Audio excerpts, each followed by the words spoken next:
Hello and welcome to this London Embroidery School online class where today we're going to be making the painted organdie Posy, where we will be learning how to make a cornflower, poppy, sweet pea and viola to bring together in this beautiful posy bunch.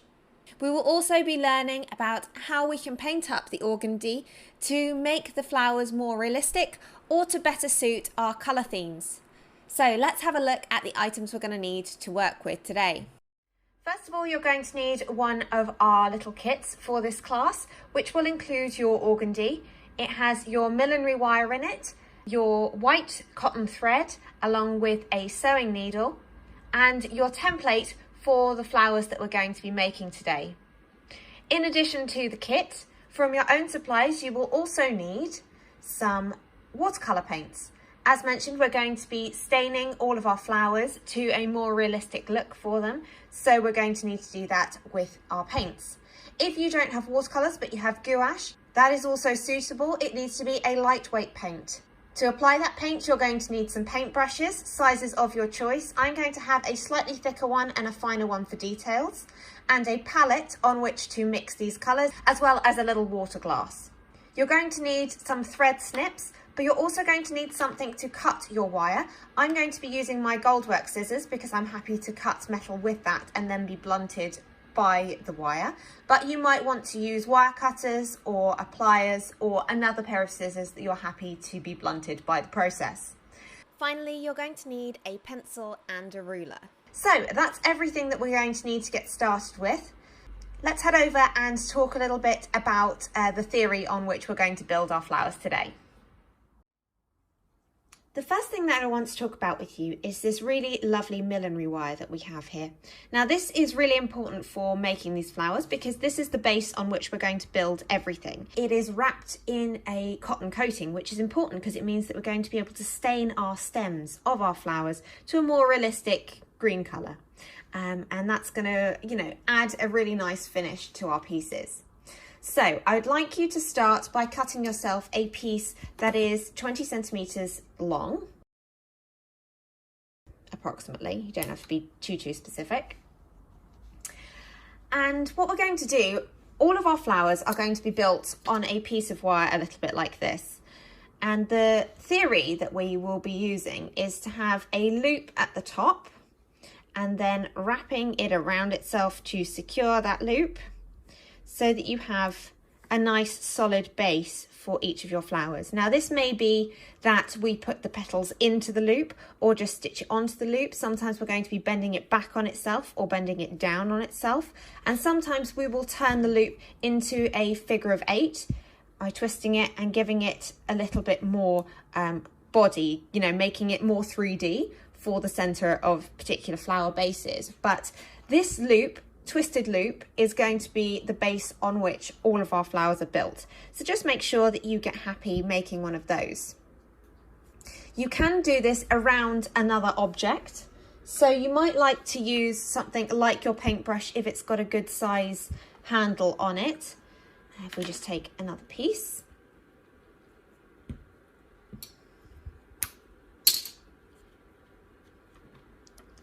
You can use that to make your base more perfect, if you like, by wrapping it around the item and just twisting it back on itself and then tucking in the end. But that's the sort of thing you're looking for. Again, the circle doesn't have to be perfect because we're going to be building on top of it. So don't worry too much about that, but you might find that using something else to wrap around makes things a bit easier for you personally. Very briefly, I'd just like to talk to you a little bit about colour theory. Now, if you have, mixed a lot of colours before and you're happy with your colour theory, then that's absolutely fine. You can probably skip this section. But I just want to show you a little bit about how I like to lay out my palette so that it makes mixing my colours a little bit easier. I am working with tubes of watercolour today. If you're working with blocks, that's also absolutely fine. No problems there, and you're probably more comfortable already mixing your colours. You will also notice that in addition to the primary colours, blue, red and yellow, I am using a pre-mixed green just for a little bit of ease and for consistency of green throughout my pieces, as we'll obviously be using a lot on all of the different coloured flowers. But that doesn't mean that we can't tint that green to be a little bit brighter in places or a little bit darker to kind of help with the sense of structure and tone that we're going to get as we build our flowers. I also have black and white.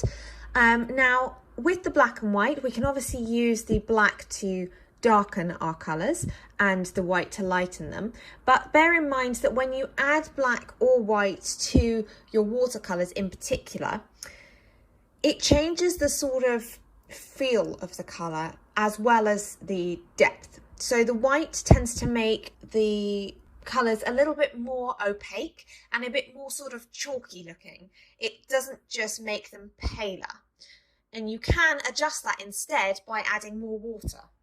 So that's something that we'll bear in mind whilst we're mixing our colours, is that we can just make the paint more dilute to make it paler rather than just automatically adding white, but we can use the white to give it a little bit more body instead. The black in the same way is going to make things darker, but it also kind of makes them a little bit muddier and less vibrant. So that may not necessarily be what you're going for. So think about that when you're mixing your colours, what quality you want from the colour, as well as kind of the depth and the shade.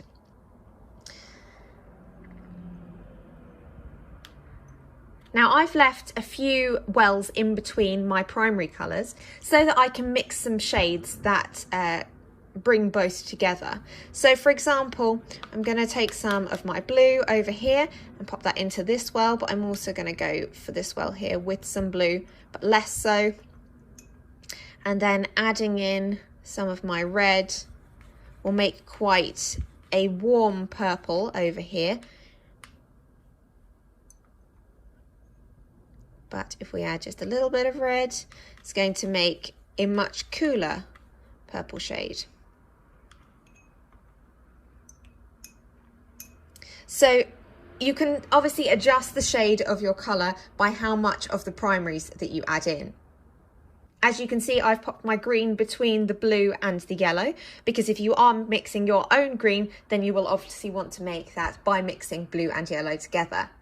I'd probably start by mixing your colours in equal parts if you're not used to mixing your colours in this way, and then adjust it accordingly.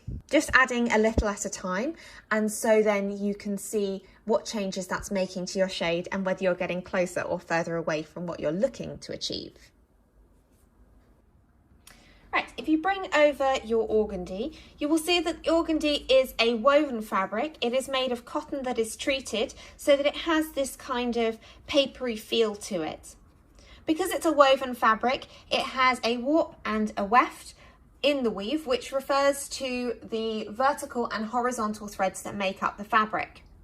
Now, if we look at the lay plan that I have here of our petals for this piece of fabric, you can see just how many petals we're looking to get out of our piece of fabric. So do think about using the fabric very sparingly and how you can best harness the space to get as many petals out of it as is possible. You will also notice that my petals are all on a 45-degree angle, which is known as the bias, and allows us to harness the space between the vertical and horizontal weave of the fabric to create extra shape, structure and stretch, which is going to allow us to shape our petals much better later on. But I'll go into that into more detail when we're actually at that point. If you want to bring over your template, what we need to do is just place it in underneath our fabric, and you can see that you can very clearly see our petals through the organdie. You may prefer to have that straight on and to make your fabric the thing that is at 45 degrees.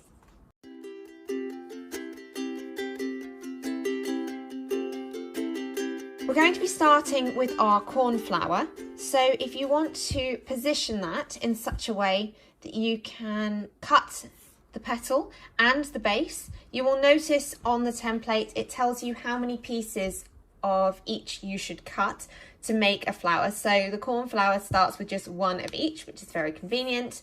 And I'm probably going to pop that a little bit further up so that I have plenty of space for some petals down the bottom here. You might prefer to cut as many petals as you want out of your fabric first and then make them all up, but I'm just going to go little by little. So take a pencil and just use that to very lightly mark out your petal shapes onto your fabric. If you want to cut multiples at once, you can do, but again, be careful of how much wastage you're creating by doing so.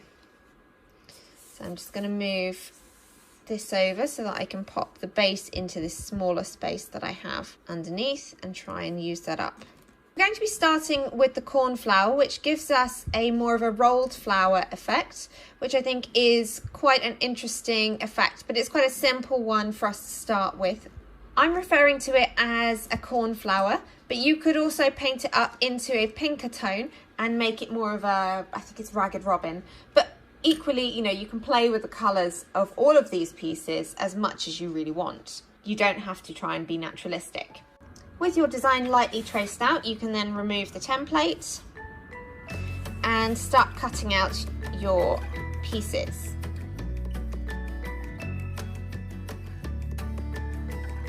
Okay, so with your two templates cut out, what we first need to do is to shape this long piece. This is going to become our petals.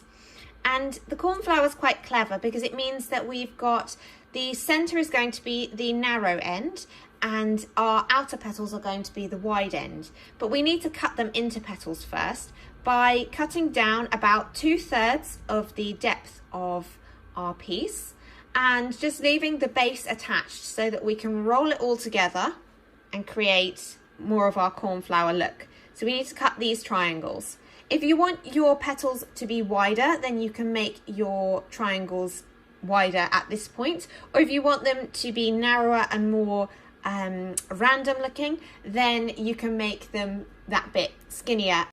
You take your scissors once again and start to just cut into the fabric to create some little triangles. A little bit like so. Now they can all be ever so slightly different because they're going to make for different petals, but you can see I'm cutting about 2/3 of the length in and leaving 1/3 attached to become the base.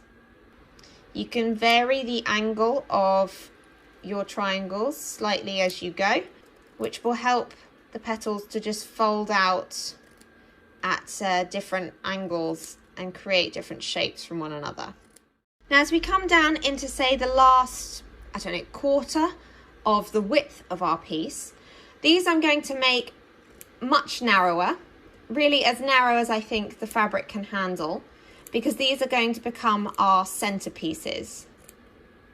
And we're going to stain them a bit darker than the rest so that we get that little bit of definition into the center of our flower for its stamen.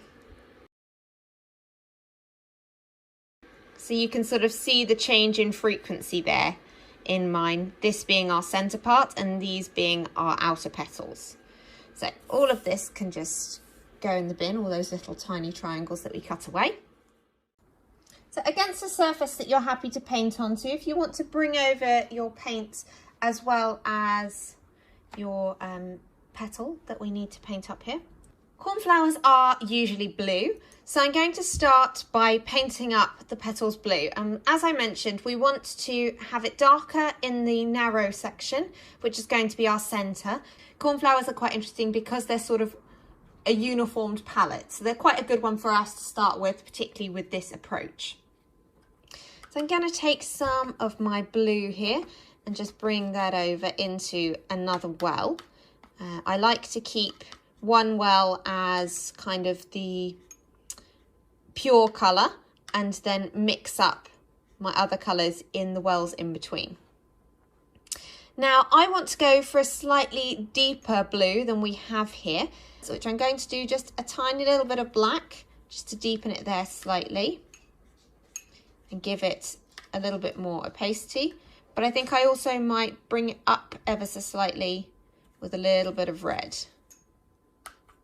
Possibly bring in a little bit more blue again, making it that little bit brighter. Okay, I think that looks like a good colour to get started with. When you're working with your watercolours, bear in mind that this dark colour that we see is actually not going to be the final outcome. There will be a lightening process through the drying. So yeah, we're just going to keep that in mind. So I'm just going to start to work this through the body of my petals. And my lovely white background is going to start to get a little bit messy, but that's okay. I also like to keep my brush a little bit on the drier side. It's quite fun if you have some bits that kind of allow a bit of mottling almost in the final effect. So you can see in this one I have here, it's not a uniform depth of colour that we have on the petals because there's different densities of paint going on, which is achieved by using a dryish brush. And you can just see if I move that up there, we've got some little bits that are still a bit white. Now we could encourage that to kind of go away by just adding some more water if you don't like that effect, or we could add a little bit of a brighter blue on now just to kind of add some highlights, get a little bit of more interest into our petals, a little bit of difference. Notice that I'm just pushing away from the base, and I can use that to sort of steady the fabric. You could, if you wanted to make them darker and deeper, add a little bit more black into the petals for detail. You can, if you like, come in with a little bit of white on your brush if you want to add some highlights, or we could mix up a little light yellow over here.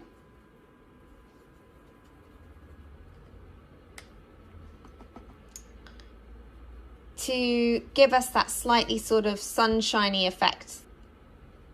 So just going to perhaps add that to the tips. Intermittently, not everyone. And notice that I'm doing that more to the outside edge because that's more where the light would be able to hit once the flower is rolled into its flower shape. Now for the centres, I want to go deeper still.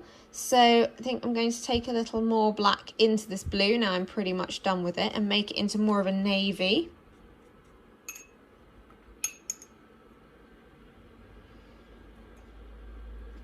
And quite heavily paint up the middle ones.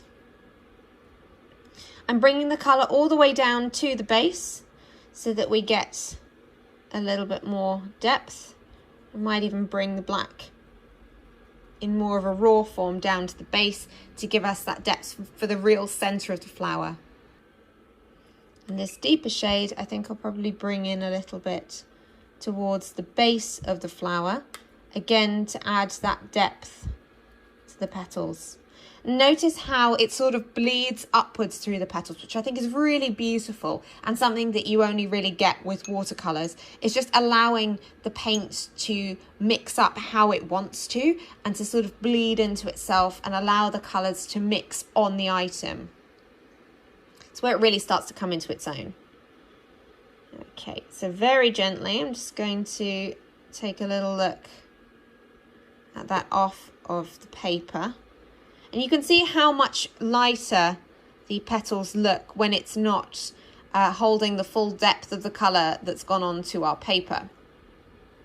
So when I think I'm nearly there, I like to move it onto a fresh bit of paper and just allow that to dry as is. Heading now onto the base of our cornflower, I'm going to spin round to have a look at my green. I'm just going to paint in the base.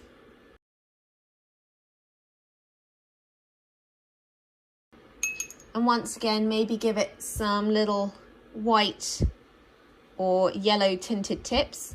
You might just want to go with the yellow for this because the green already features yellow in it to make the green, because we would have mixed blue and yellow to make green. So we're just looking to tint the edges to more of a yellowy tone.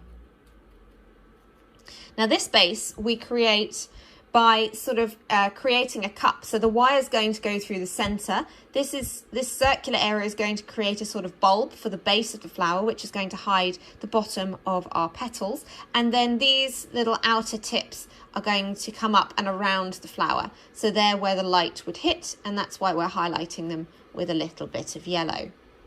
Once again, we could use a little bit of one of our deeper colors, so maybe this navy, just to add a bit of depth right in the center. And just allow those colours to mix. You can see that the paint here is very dilute, so it's really just adding tint to that centre, but hopefully that will give us that little bit more depth. And by just dabbing, you can see that the paint is mixing on the fabric and the paper below and just spreading out through the water that's still drying. So let's gently lift that up and have a little look. See, I really love where you get those motley colours against one another. Just a slight sense of depth, and so we'll just move that somewhere fresh for it to dry. Now we do have to be patient and leave those dry nicely without trying to work with them or interfere. So maybe go and make yourself a cup of tea and come back. They don't take too long to dry. Obviously you can speed up the process by popping it in, some sunlight or a slight hairdryer on it, but not too direct. We don't want our petals flapping around and the colours of the different bits that we have defined transferring onto one another because we were too impatient. So ideally just leave them alone to dry, and we'll come back and construct in a second. So if you want to bring over your dried cornflower pieces, you can see just how much lighter everything actually dries up with the colours, but you'll also see how we get a really lovely mottled effect with the paints and those different areas of depths of colour, giving some personality to each of the pieces.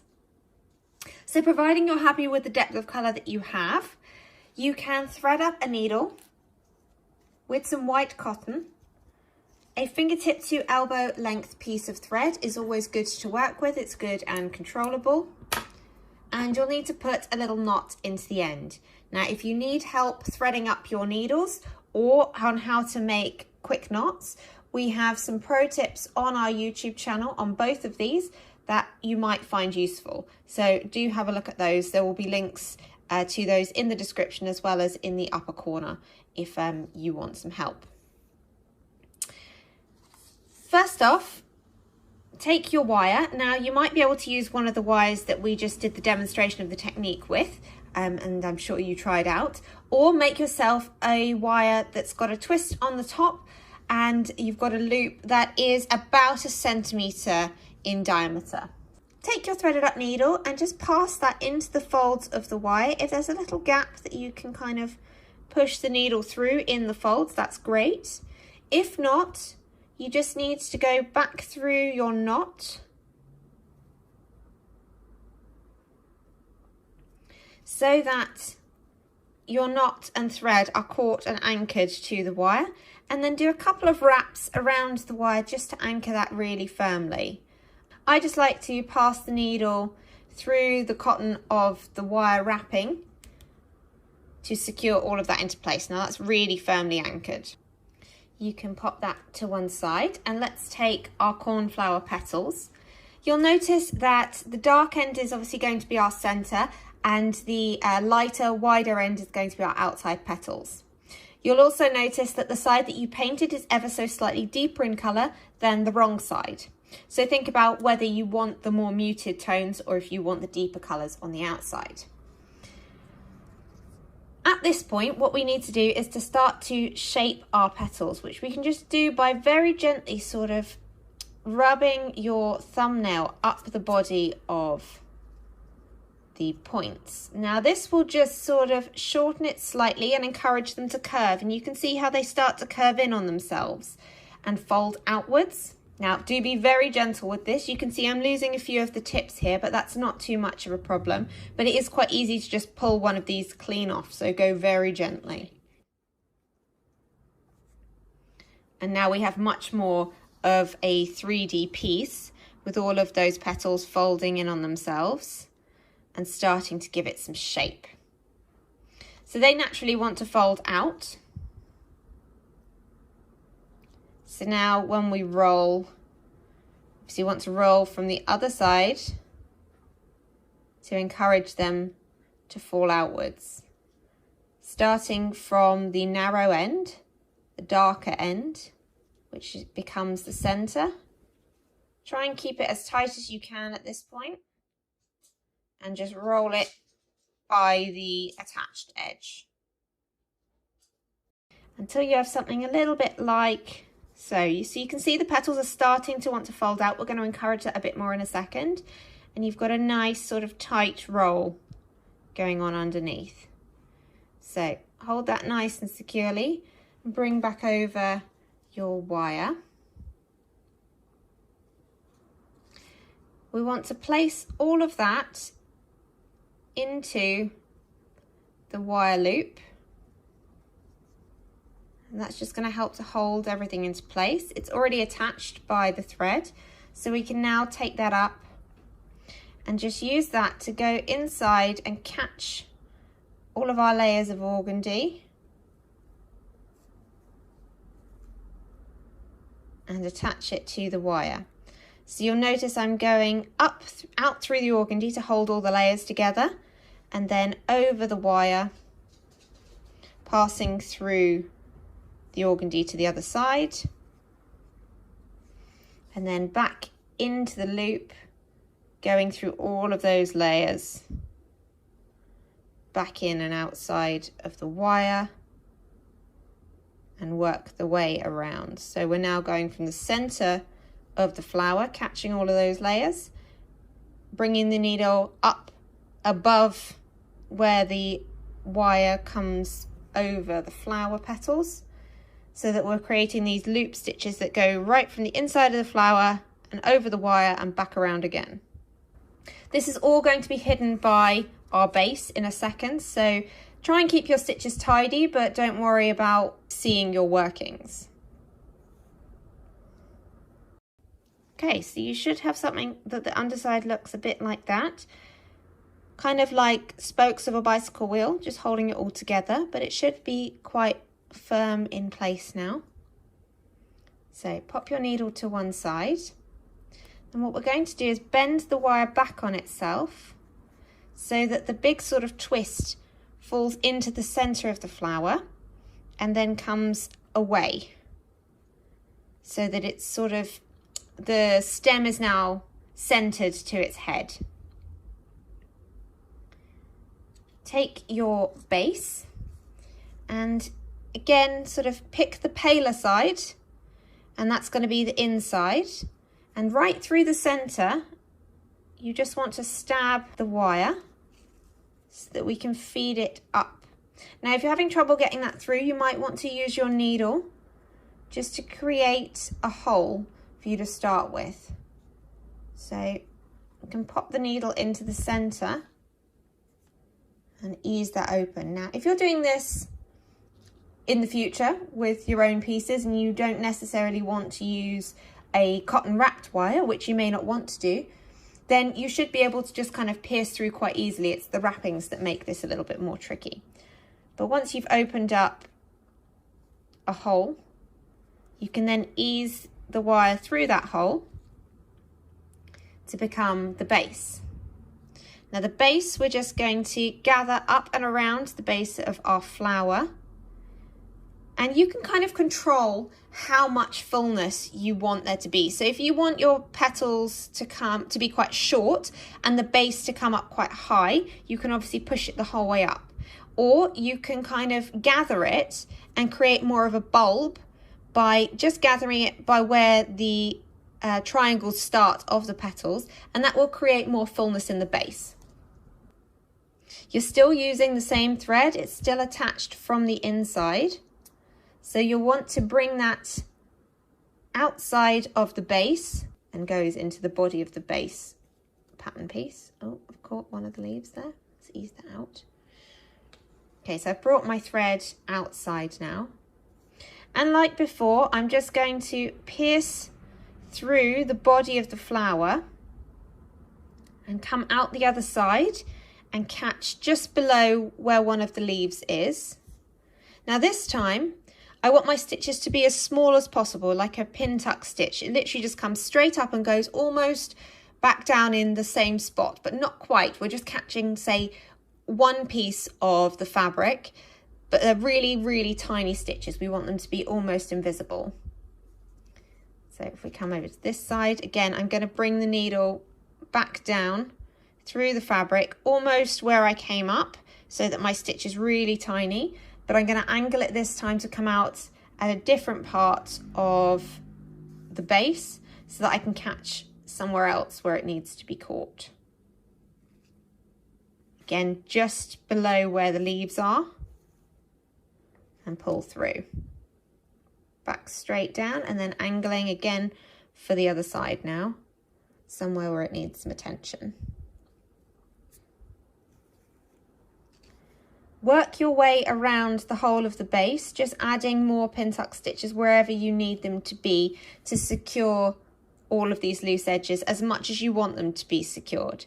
You can obviously leave some of them a bit looser if you want the leaves to fold out quite far, but make sure that you're using this base to kind of tidy up all the workings of the flower.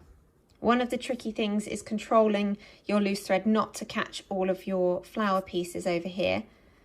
So do keep an eye on that. Usually we just look where the needle is going, but you need to be aware of where the thread is as it's coming through the fabric, so it doesn't catch and rip off any of your leaves or petals. When you're happy with that, bring the needle down right to the base of your base, and you can just knot off your thread here with as small and subtle a knot as you possibly can. So again, like I'm catching all of my thread here, try not to do that.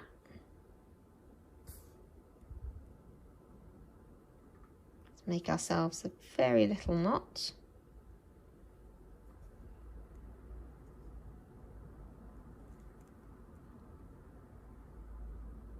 Okay, and cut off the excess. Now we can start to shape our flower a little bit more, so you might like to sort of very gently turn out some of your leaves to make some more space for the petals to fold outwards. And I do this just using my thumbnail very gently, just to kind of like start to ease them out, encourage the curve of those petals that we started to create earlier, and just allow everything to fold out.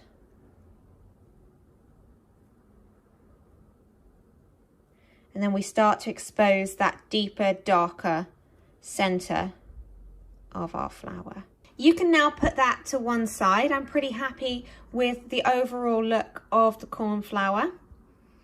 And what we'll need to do is we'll finish all of our construction of all of our flowers, and then we'll come in with the green paint to match to what we painted up the top here to colour the wire, and we can also add some tiny dots of paint to our cotton thread where we've knotted and whatnot. So any workings that you can see, you can paint in and just blend them into the flower, but we'll do all of them together later because all of our flowers are going to need it.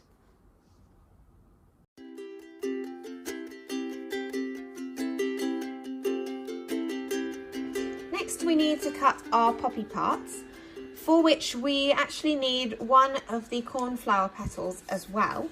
So take that first from where you've already cut your cornflower, so you can go nice and close to the same shape again, which will be a good use of our fabric. And then we'll take the poppy petals. Notice how we're obviously going to need 2 of each of the poppy petals, so try and fit them into the spaces that you have, and make sure you keep tucking them into the corners whilst staying on the bias of the fabric. Go very lightly with your markings. You don't want your pencil to pull and distort the fabric. For a better use of the fabric, you can spin the fabric around. Just keep your template straight to you, but make sure that you keep the fabric on its diagonal from you, and then you'll know that you're on the bias. The centre squares that you will notice that we have for the poppy and also for the sweet pea are just squares. And because they're squares, but we're going to be using them as the base of the flower or the center of the flower. So if we have a look at it here, we're going to be gathering it in, and therefore this doesn't need to be on the bias because we're gathering a square into being a circle effectively. And so at some point the bias still has to be used. So if that helps with your fabric usage, you can put those squares back on grain.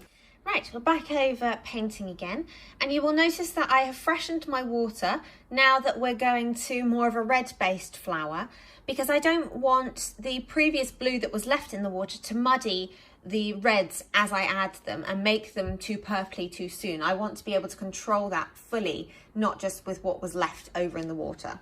So, fresh water please. I'm going to start with the petals of the poppy, because they are kind of the purest of the colours, because they're mainly made up of red. And obviously we'll be adding extra details into that red to add that structure and depth that I talked about before. So we're going to start with the red petals. Now I like to work on the base of kind of a white piece of paper, which just kind of allows me to really see the depth of colour that I'm creating. It also means that I can sort of section my paper off into colour sections so that the colour from the paper, even though it's dried, doesn't transfer onto different coloured petals. So notice that I'm not going to work any of the red petals in the same section as I worked the blue ones. But when we come to doing the centre of our poppy, which is green, I probably will do it in this now what I'm thinking of as a green section.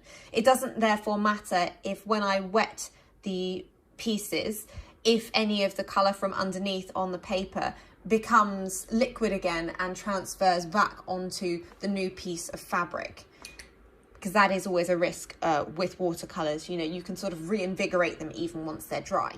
Now for the poppies, because the petals are mostly just kind of one colour basically, but you can get some lovely sort of motley effects by this time encouraging the paints to mix more on the petals themselves. To do that, we start by just with the plain water wetting the petals. This means that the paint is going to travel more easily through the body of the petal. Now you can do all of them, or you can just do one at a time, whatever works for you.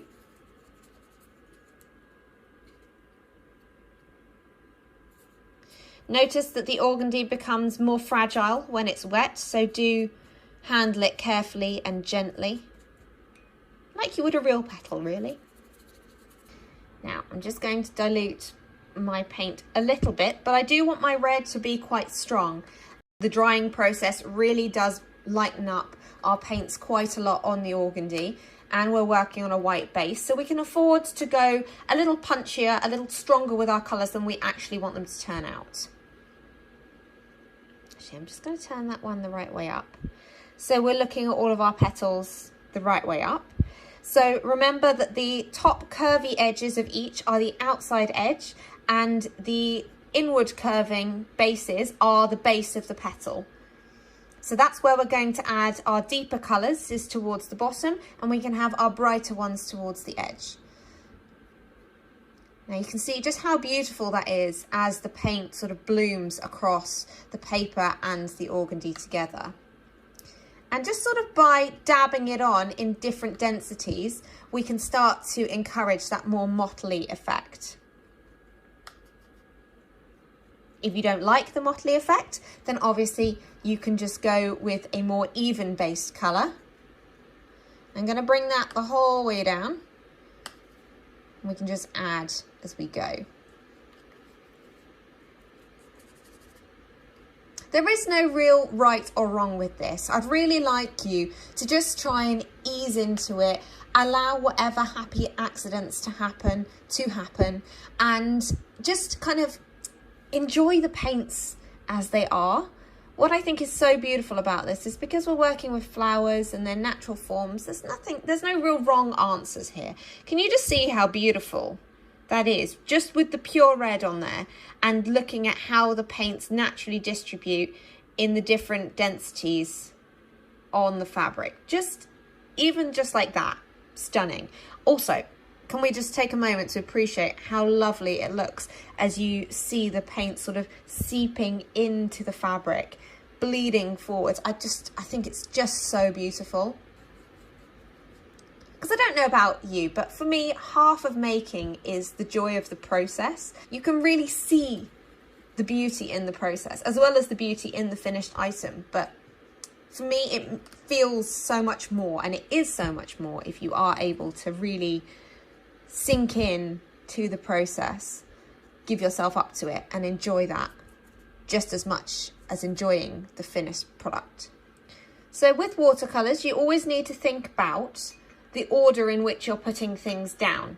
So in the same way as we've got our different sections for our different colours so that we don't get accidental colour mixing, you do also have to think about the colours that you put down in the order.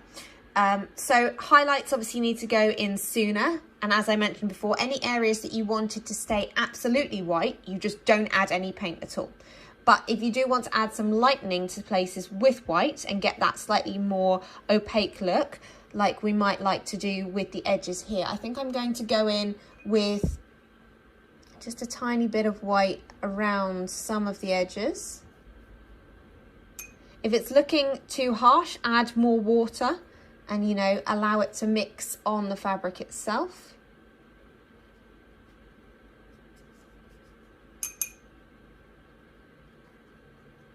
Can you see that white really mixing in there? You can encourage it a little bit more with some downward strokes if you like. We can also over here just mix ourselves a very light yellow, but that doesn't have any blue in it, which would be left over from the cornflower. And again, just use that to kind of denote some areas of light hitting the outer edges. Anywhere it's looking too dense, just dilute with a little bit of water. And if you want to go back in with a bit more red and adjust the balance, you can do so. Now I'd like you to bring over your centerpiece. We're going to deal with the green center next. And this we're going to understandably need some green for, and bring it back into my green section. So yeah, wider brush, quickly just dab some green on there. Like with the cornflower, we're going to be gathering this piece into the circle to make the bulb of the center of our poppy. So the center of the square here is going to become a circular center of our poppy. And so therefore what we're going to do is we're going to let this one dry in a minute and then come back in with that second layer like we're going to do with the viola to add some of the kind of spiral details fanning out from the center of the poppy in sort of almost a black.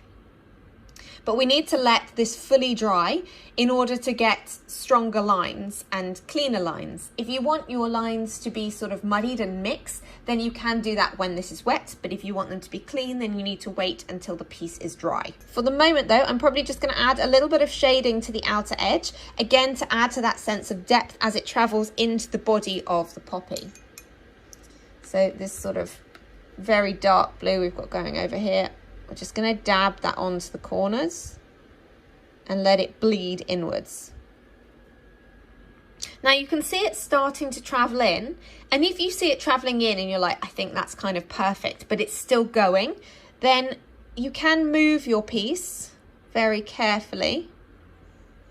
Just take it away from the wetness on the paper, and adding it to somewhere fresh on the paper will just allow only whatever is on the piece of fabric to remain and not pick up all the extra paint that's on our paper underneath.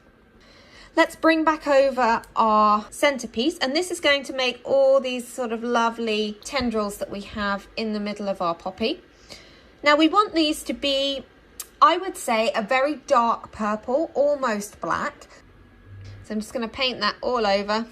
You will notice that with this one, we've obviously used the same pattern piece as for the cornflower. This one, we're going to keep each of the pieces rectangular once it's painted up, leaving that bottom third to hold it all together. I quite like to just come in with a finer brush with just the black on it and just sort of add some lines. Now, because the purple is still wet, They're blending together on the fabric.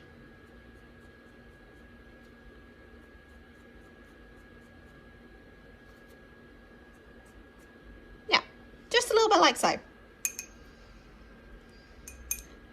Might come in again with some more black just for the base and deepen this edge to again add to that sense of shadow when we make it up. And then just using a tiny bit of water to help everything blend smoothly together and not have too harsh lines. The bit that we need to look at right now is going to be our centerpiece. So you've got a little bit of a darker edge going on in that, hopefully. And if you bring that over into our sort of like dark section now, I'm going to use a fine brush and quite dense black to just sort of create some radiating lines from the center of this piece to again sort of sell the poppy feeling of our design. So it's literally going to come straight in. Don't worry about being too perfect about it. Just going to add some of those radiating lines. Whilst that dries, we can take a look at this little piece that we have here. We need to obviously cut up our edges for this one. So with this piece, like with the cornflower petals, we just need to cut in about 2/3 of the way. But this time we're going to leave them as rectangles. So just make your cuts straight down into the body of the piece, leaving that joined edge at the bottom.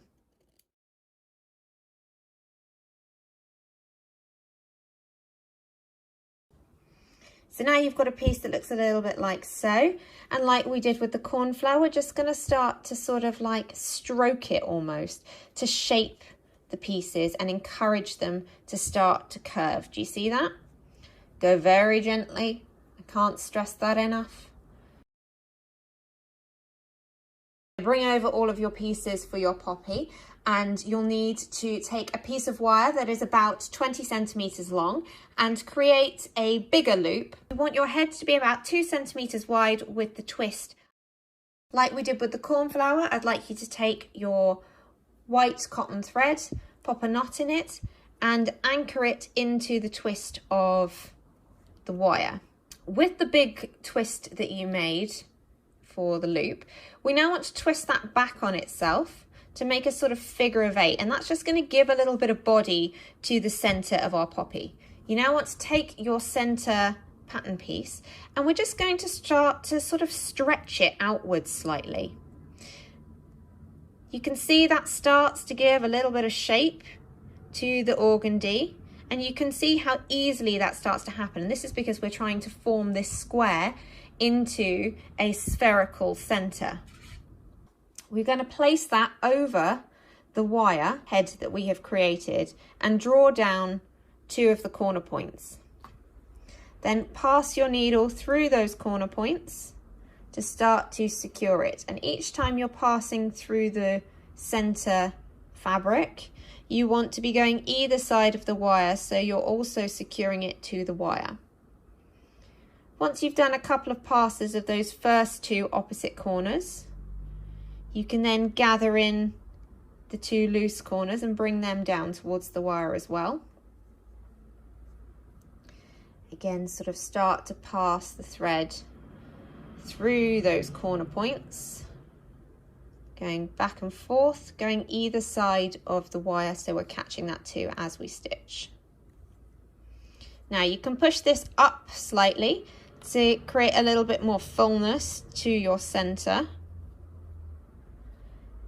And then now we're going in to look to catch in between the corner points. So this will be the flat sides of your fabric, but just drawing those in too, helping to make more of a spherical flower head shape than a square. Once you've done all the catches you want to, and it's starting to form that shape, we just want to gather in all the loose edges by wrapping the thread around our work a couple of times and then passing the needle through the fabric just to hold all of that into place a couple of times. Next to this, we're going to cover over that working with this piece. So start with the deeper end of your piece. Once you have that anchored there, bring the needle down the wire so that it's out of the way. Gently but firmly start to wrap this piece around itself. Careful not to sort of fold any of these in on themselves. And you'll notice because the shorter edge is now on the outside, you've got a lovely sort of tiering going on with this, so they'll fold out and each have space in exactly the opposite way to the way we did for the cornflower. Right, you can now carefully bring your thread back into use because you know exactly where it is. And again, we're just looking to pass our needle the whole way through all of those layers, hold them all together. Now these stitches are going to be of a decent enough size. They're not going to be that small. Don't worry about that. We've still got the petals to add to tidy this up. Okay, so that should be looking nice and secure now. We can just sort of ease that out a little bit and you can start to see the green center in there again. We next need to take our two inner petals, so they're the narrow ones, and place them either side of the head. Now we're looking to stitch them just below all of our workings and to include the twist of wire that's in at the center of everything and held the head together. So place the first one on, and again just sort of try and anchor that first one into place against your existing flower pieces, just so you've got something to hold on to. So that's just literally one stitch holding that into place on that side. Take the other side and place that exactly opposite the one you've just put on, because poppies only really have these 4 big petals. You just want to get them exactly opposite one another. So with them sort of held into place, you can sort of close them in on each other now for the moment. Again, just while you're working to keep everything in place. And what we want to do is to start to gather them in. So from the center, we're just looking to go across and catch another piece of the petal fabric. Start to pull it in on itself and then go back through the center to the opposite side, opposite edge and opposite petal, and do the same. So we come up,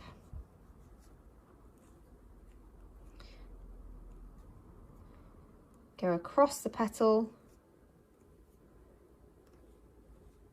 catch and go back through to the opposite side. And you can see that that starts to gather in the petal, bringing it towards the head. As much as possible, try and hold it by the base of the head so that you're not sort of bending the petals out of shape or putting any weird creases into them.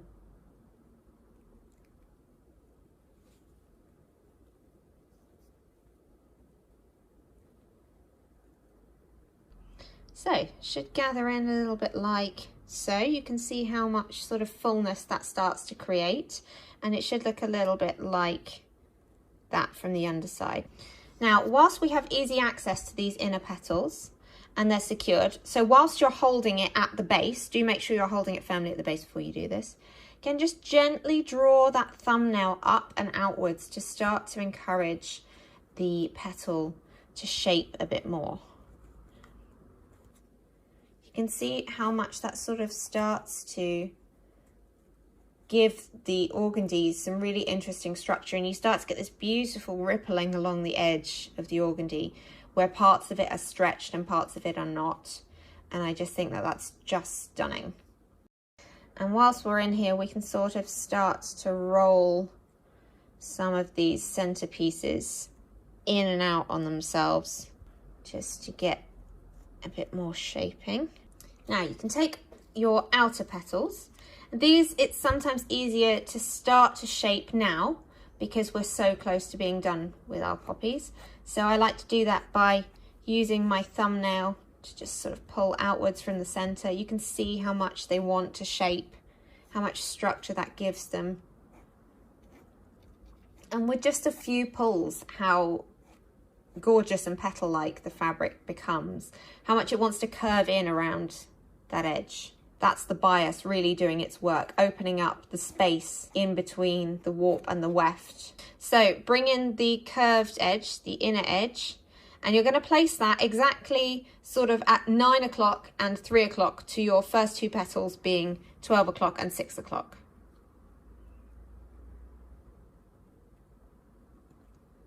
So again, starting in the center of this outer petal, I'm going to place my first stitch into the head of the poppy. And this time I really want you to be aware of how big your stitches are, because these outer petals are our last stitches to bringing this poppy into fruition.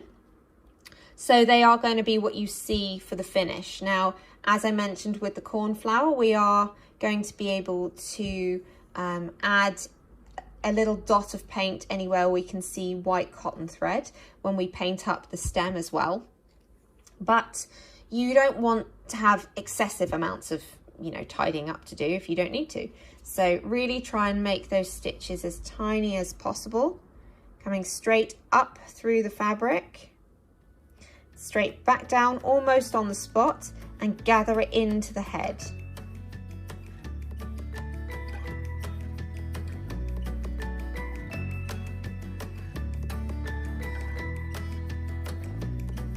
Bring the final petal in on exactly the opposite side.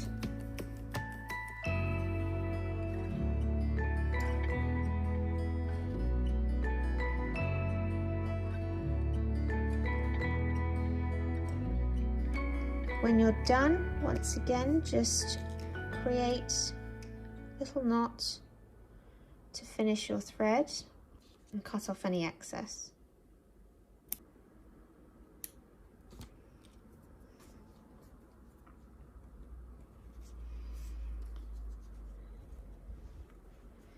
And now just sort of fiddle with it until you're happy with how it looks. So it's up to you, obviously, how much you want to open up the petals, how sort of bloomed this flower is.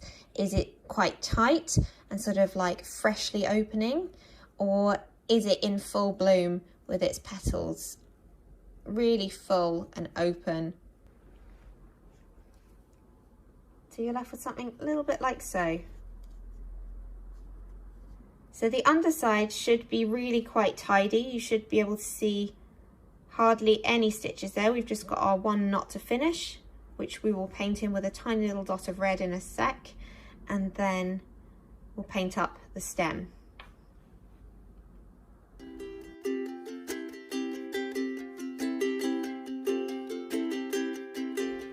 Next we are on to the sweet peas, and you'll notice that we have pods as well as leaves to go along with this one, and then 3 types of petal that make up the flower itself, although we're going to be cutting an extra back petal to make a bud as another part of the sweet pea whole.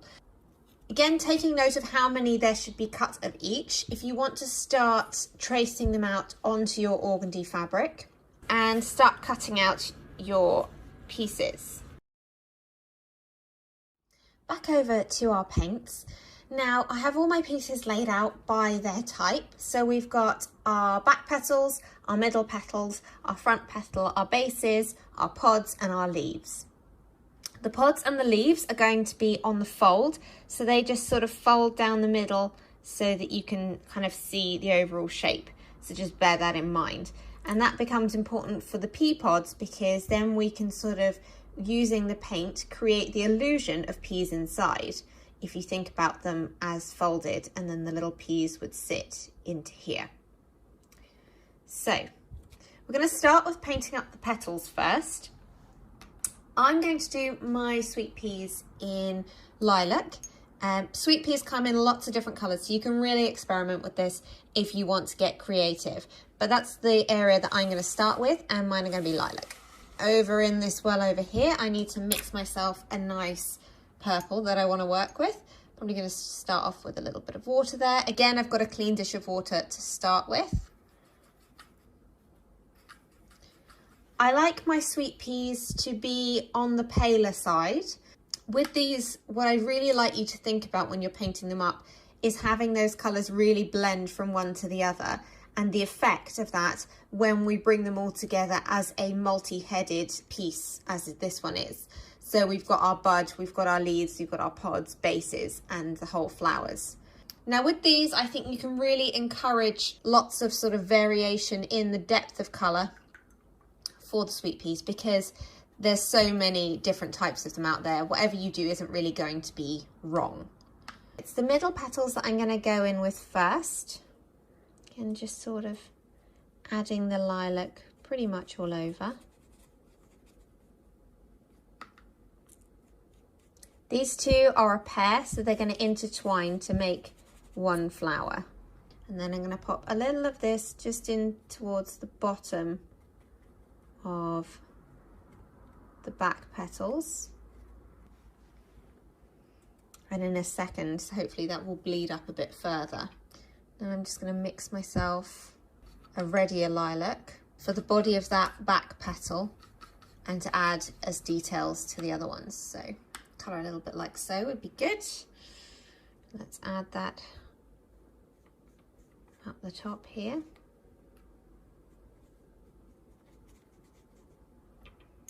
And some water to help them mix.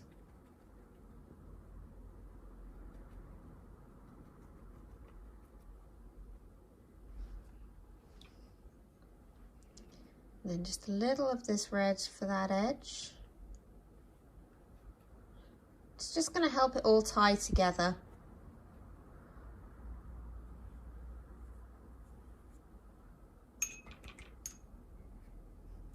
This one's looking a little pale. I think we add a bit more paint through here. Now the front petal, we mostly want to leave as white, and I am in fact going to paint it white because I want to give it a little bit more substance. And then just taking the lilac that I made, I'm just going to add a tiny bit to the tip and let that bleed down. All of these pieces need to be green, and obviously for the pods we need to wait for it to dry, and then we're going to add the pea shadows in. As with everything else, just needs the one layer of green. You can, as before, add little highlights if you like, using white or using yellow to add some extra light detail into the leaves. Or we could go into the leaves afterwards and add some veining in at the same time as we do the pea pods.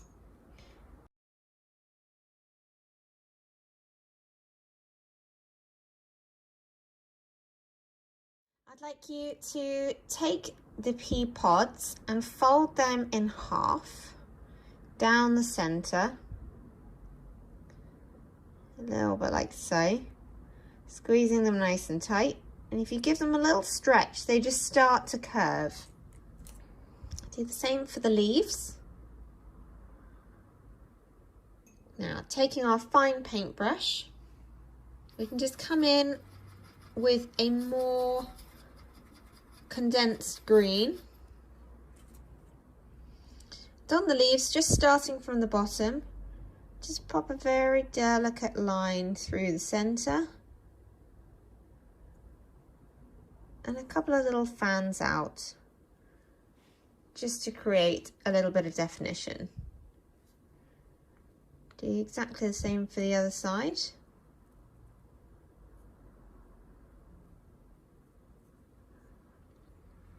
And once again, let that dry. Then for the pea pods, take that condensed green. You might want to add a tiny bit of dark to it, a little bit black, just to give it a bit more shadow.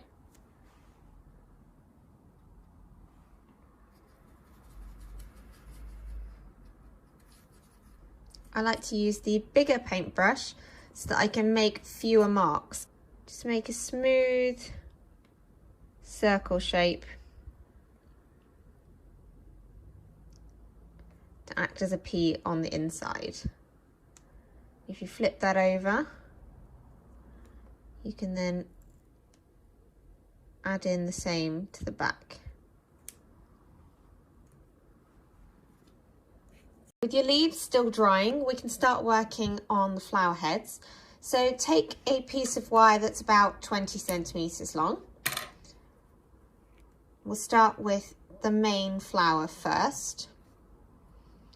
As with before, we want to create a circle for the head, which I'm going to do around my pencil and twist, slide it off, tuck in the end, and we've got a pretty perfect head to work off of. We want to shape our petals, so if you take the middle petals first and start to just sort of ease them out from the center, it encourages them to open up. And you can see how beautiful the paint has taken on these, with the slight sort of hint towards the edges and just how the colours meet in the petals. I just adore it. Now with these, we want to start to roll the edges in slightly, and this one is its pair, and you want them to kind of intersect in the center. Can you see they twist around one another? So you want one to roll forwards on one side and one to roll back. So then these two can interlock, a little bit like so, and we bring their bases together to stitch them, and they should sort of hold together nicely. Now for the back piece, again, we just want to ease out that center slightly, encourage the curve. So that's going to be this petal here, and that's just going to lean forwards and away from middle too. So you can sort of just bend that round slightly, a bit like so. And then the front, we just want to sort of fold it in half down the center, and again sort of just lengthen it like we did with the pea pods, and you'll notice that it sort of starts to bend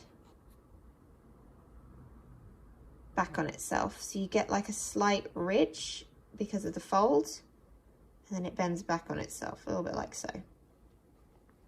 If you want to thread up your needle with a knot in the end, as we've done before, and anchor it to the wire. So starting with the middle two petals, I like to squeeze my sweet pea head in ever so slightly. You can go for it a little bit smaller if that suits you better. I like to place them together as a pair. These two, you really want them to work together and sit nicely together, so I like to apply them together.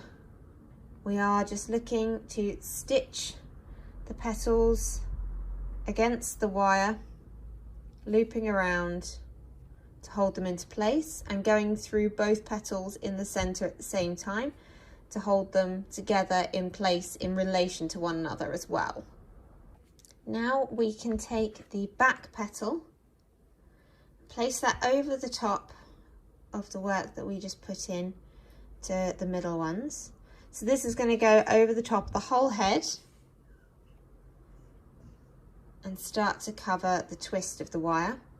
You want to put it on so that it leans away from the middle petals by the way that you curved it. And again, just add a few stitches to hold that into place. And then flipping the whole piece over, we're now going to apply the front, which again sits that bit further down with the lilac tipped end upwards, and again stitch that onto the wire.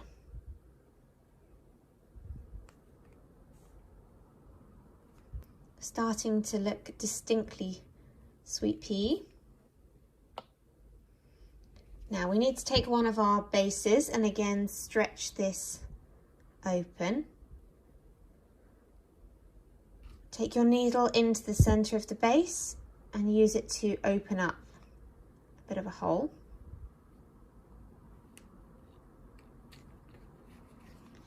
If you thread the wire in through that and pull it up, that's just going to bring the base up to the bottom of the petals and ease it upwards, and then use a few tiny stitches just to hold that into place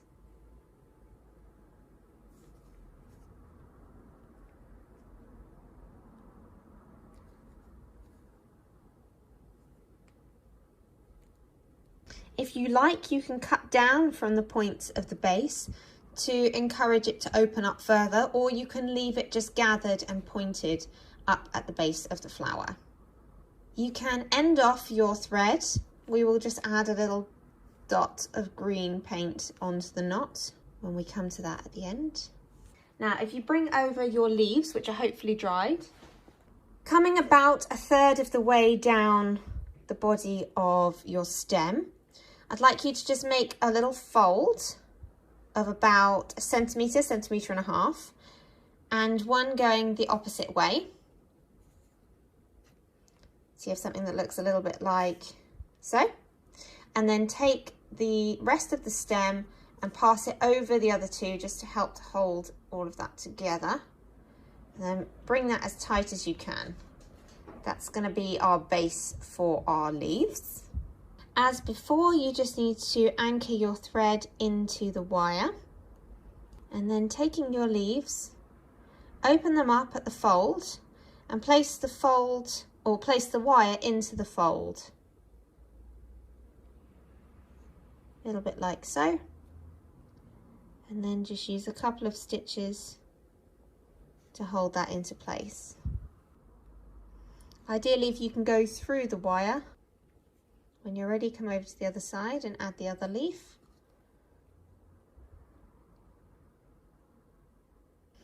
When you're ready, make a little knot. The leaves, you can sort of give a little stroke to help to give them some shape. And that's our first sweet pea stem. Take a piece of wire that's about 15 centimetres long. Make a little head for it. This time it can be a much smaller head, maybe only ½ centimetre. We're going to be making a bud, so we haven't got that much space in which to hide our working. Now, taking our petal, again just stretching it open, easing it out. We'll just take it behind the wire and stitch through to attach it to the wire. Sort of wrap it into place if you like. Because this is a bud, we will be squashing it in on itself somewhat. So it sort of makes sense for it to already be tighter than our flower is.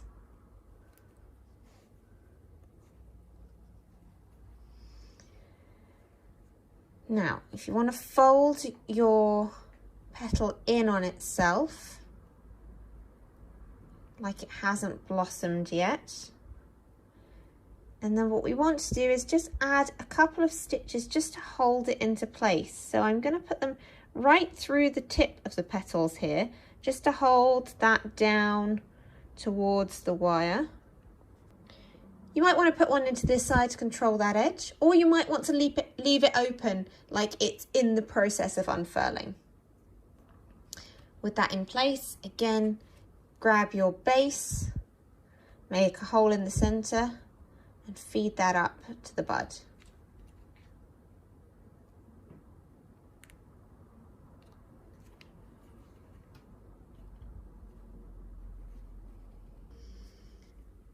And just give that a little shape around the wire head to make sure that you're happy with the finish, but I think that's a rather lovely little bud.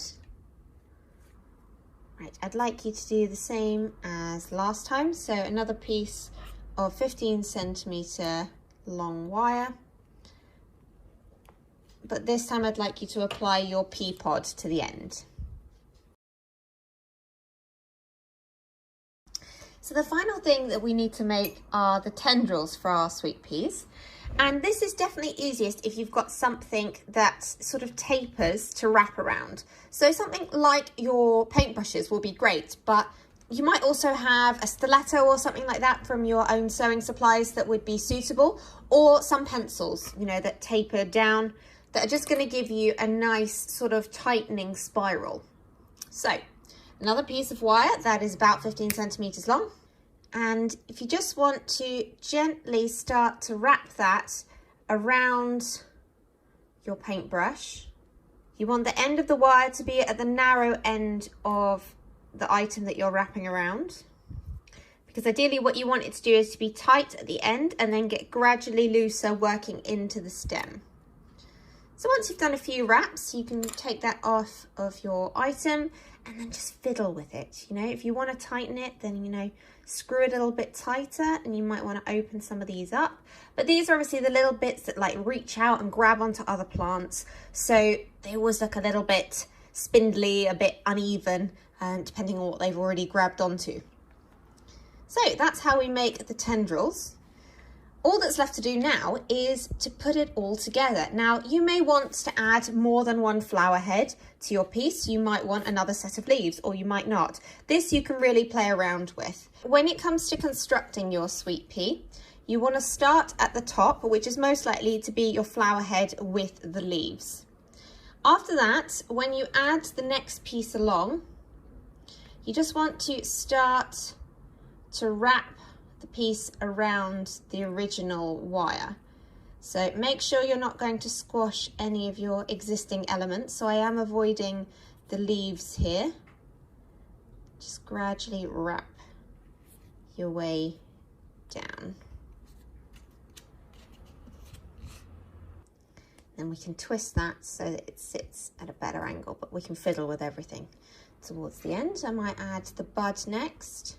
Now you want to keep trying to wrap everything in the same direction as the first one that you wrapped. So make sure you're continually wrapping in the same way. And this should mean that each of the wraps sort of fits nicely into the previous one. And the beauty of this is that you can really just change it up as you go along and work out what you like about it and what you're not sure about. And then all that's left to do is really just to get them all sort of looking how you'd like. You can obviously fiddle with everything, reshape your leaves a little bit, but fundamentally that is your posy.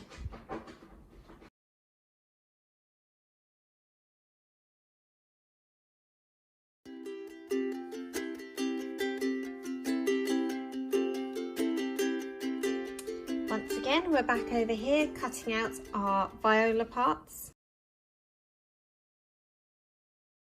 We have our pieces for our viola.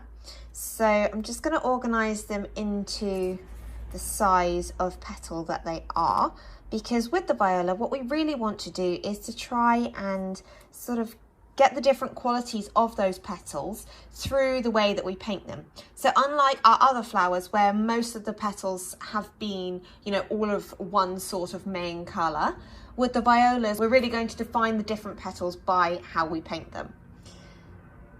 You might want to take a little look at some viola pictures first, because you don't necessarily need to use the same colourway as I'm going to do, and there are quite a few different varieties of kind of petal formations with violas. So really have a look into those and see what you want to achieve. But I am going to be doing mine in mainly purple today, but the centres, so the bottom of each of our petals, needs to sort of blend down into white and then into yellow, particularly for the bottom petal. I'm going to start with my back two, because these tend to be more of like a solid colour, which I'm going to make quite a reddy purple. Then the two smaller petals, the middle petals, I'm going to make more of a blue purple. And then the bottom petal is going to be more of that blue purple, but fading into white and yellow very quickly at its top. And then our leaves are of course going to be green. We need to come back in as well with a secondary lot of paint for the violas to add a lot of the veining that you will recognise off of violas in particular, and to add any extra details that we want to with these. So let's have a little look at my pre-mixed colours over here. Your colours will settle. You can see as I mix here, the blue, because the pigment is heavier than the pigment of the red, when left to sit, it sinks, and so all of the colours tend to look more red than they in fact are. So I'm going to start with my reddier purple on these back ones, and painting right down into the kind of bottom tab where we're going to put everything together for these back ones because they get pretty much hidden entirely. Let's just give those a second.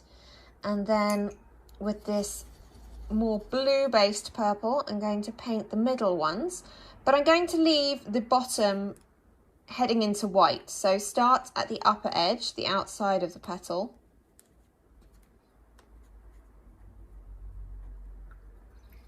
And then maybe just add some water to help the colour to bleed upwards into the white of the fabric. Might just add a tiny bit more blue to the absolute outer edge and sort of let that blend in a little bit. Yeah, that could be really pretty. Okay, and so then the bottom petal, maybe we turn it this way up because that will be easier to see because that's how it's going to be placed when it's on the final flower. You know, it's this bottom petal we're talking about. We want that to be kind of a combination of the two. I think I'm going to paint it in the water first because that's going to help with the blending. So for this first round of paint, I'm going to leave the top tab white. Let's take the bluey purple onto the edge here and take the reddier purple and add that just above. Bleed in a little bit. Remember, it's going to get paler as it dries, so you might want to adjust your colours accordingly. Okay, and I'm going to leave it just like that for now because we want it to dry up. While the viola petals are drying, we need to do the leaves of our violas. So we're going in with the next round of paint, and I like to do this on a clean surface again so that I have a good idea of, you know, the final colours that I am in fact achieving.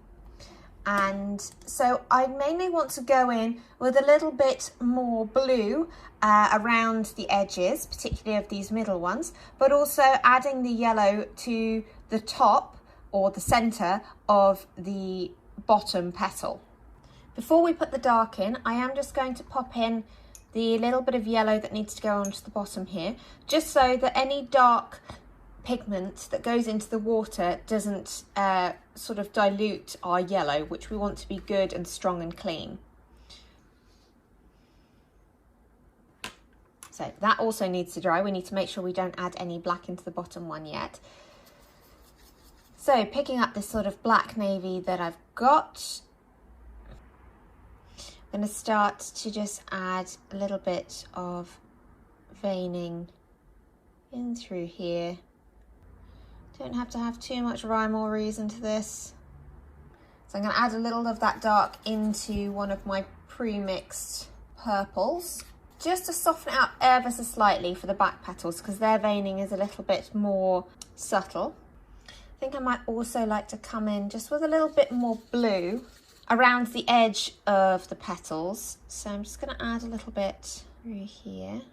While the yellow dries, we can also come in with a bit more of concentrated green. If we want to add a little bit of detail in through here. Okay, and so we're pretty much there with the yellow being dry as well now. So we can just add a little of our navy veining on top. And once again, leave those to dry until we are ready to construct. To make our viola, now they're all beautiful and dried, we need to take a piece of wire that's about 20 centimeters long and once again make a nice loop in the top. Now you might want to do this around something round because we're really going to be harnessing the spherical nature of the loop we're making for this particular head. So pop in a twist like you normally would, and then take your needle and thread with a knot in the end and anchor that to the base. So this head, you'll see, if I turn this one over, that we're actually going inside of the loop to apply each of the petals. So we're basically turning the loop downwards, like so, and then we're putting each of the petals down and into the hole.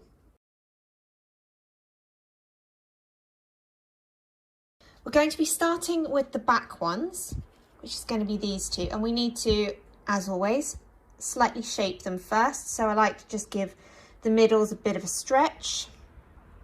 And then you want to sort of roll them in on themselves because we want them to fold inwards like so. So just sort of ease them down. Don't put a fold into it, but just roll it downwards and it gives it that lovely curl. So that should do just great for that one.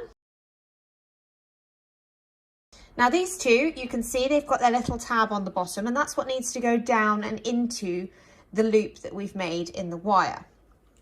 So keep your thread out of the way and just try and ease them into the hole. Now you might want to kind of grab the two ends from underneath and pull them through a little bit gently. We don't want to rip anything, but just sort of pull them down a bit like so. If you're struggling to get them through, you can also use your needle to sort of like hook into them and use that to pull down ever so slightly, and that will help you to kind of get the movement going and bring them down and through cleanly. Now once they're through, you just want to sort of split them apart ever so slightly so that they sit next to one another and overlap. We don't want them directly on top of one another. And then you can start to stitch through the two of them to hold them into place. So I like to start by stitching through where the two of them overlap so that their relationship to one another is secured, and then start to pass underneath the wire. So next we move on to our side petals, which again are going to go down and into the hole in the wire.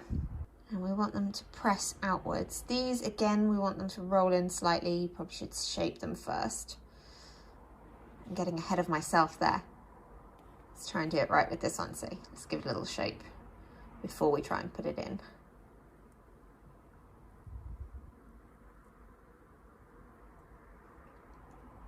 So you want them to sit out to the sides a little bit like so. Once you've got them roughly in a position that you're happy with, once again you can start to stitch through, and you can stitch through both the back petals and the side petal to secure their relationship to one another, as well as going around the wire. We're looking for our stitches to be as small and subtle as is possible, as we don't want to do too much excessive painting in of our threads wherever we can avoid it, particularly as we already spent so long trying to get, you know, the face of the viola looking how we want them.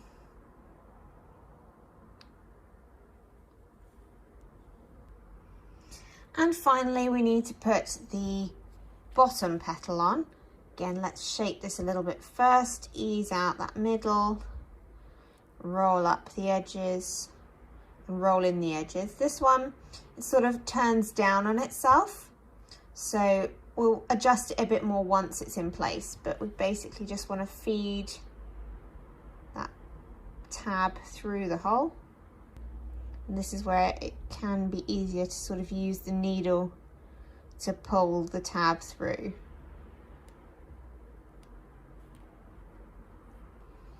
Now we've got our head on, you can sort of turn your wire downwards so that the head sits sort of proud of the wire and faces forward in that way that violas do look like actual little faces. Now we went for the extra long wire, so the 20 centimeters rather than our usual 15, so that we've got a little bit of space in which we can add some leaves. And so you're going to just bend the wire back on itself slightly to make a little tab so that we've got something for our leaves to hold on to.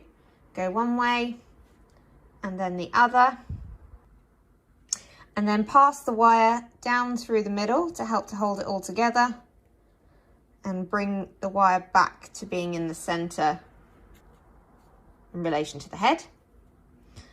Into that sort of wire knot that we've created, you can anchor your thread with a little knot in the end. Now these you can sort of, I always think it's quite nice to bend them down the center to encourage the break in the leaf, but also to give them a little stretch just to encourage that curve, and you can see how much that shapes the leaf right off. We've also already got our nicely cut edge, which sort of give these leaves so much character. And now they're fully dry, you can see how that veining is coming into its own. It's subtle, but it just adds that little touch to them, which I really love.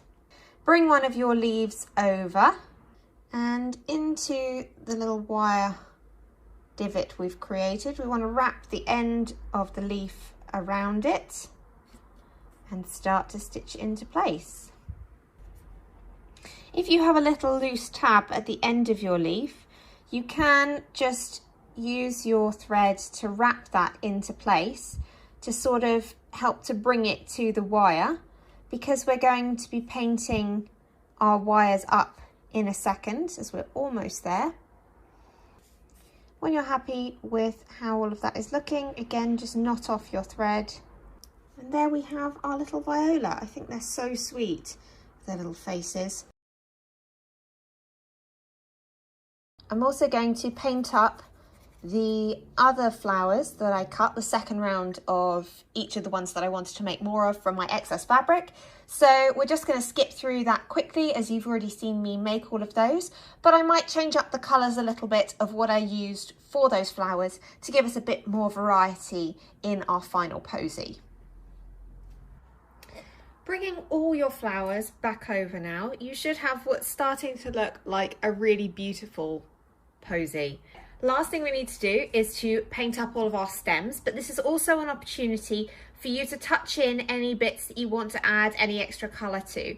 Now this might be that you can see a little bit of thread where you made your stitches and want to join them and want to cover that over. That might not be in the green sections though. You might want to touch a few little bits in on the flower heads as well if there's anywhere that is upsetting you.